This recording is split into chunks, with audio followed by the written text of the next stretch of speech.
Deputy Speaker, and I rise to pay tribute to a very remarkable and wonderful lady, not just on my behalf but on behalf of the constituents of central Devon. Queen Elizabeth II, our longest reigning monarch, a passionate head of the Commonwealth for which she did so much, loved, admired and of course recognised throughout the world. A life that spanned so much. When she came to the throne, of course, World War II was a very fresh memory. There was still rationing. Man had yet to walk upon the moon. She reigned through Suez, the Cuban Missile Crisis. She saw the Beatles, a solitary football World Cup victory. She saw Concorde fly. She witnessed industrial unrest on an industrial scale within her own family. She suffered, of course, great personal tragedy. She was there alongside us for the dawn of a new millennium. She joined James Bond for the opening, as we have heard, of the London Olympics, and Paddington for the Jubilee. And she said of the Lionesses and their recent triumph, "You have all set an example that will be an inspiration for girls and women today and for future generations."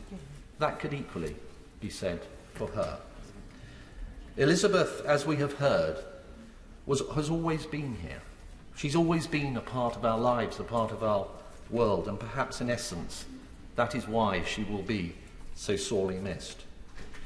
She was certainly with us in Devon and the West Country, Madam Deputy Speaker. She would have known my constituency well, along with, no doubt, the constituencies of all of us in this House. She was a frequent visitor to the Southwest, as recently as the G7 summit, where she for the first time met President Biden, one of 13 presidents of the United States with whom she was to make an acquaintance, all of them since Harry S. Truman, with the exception of Lyndon Johnson. When she was 13, she accompanied her family, including her father, King George VI, to the Britannia Royal Naval College in Dartmouth. And she was to remember this as the first time that she met a then young cadet, her future husband, Prince Philip of Greece and Denmark.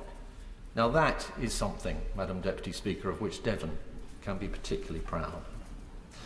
And as Queen, she returned to Dartmouth with Prince Philip, of course, before the coronation.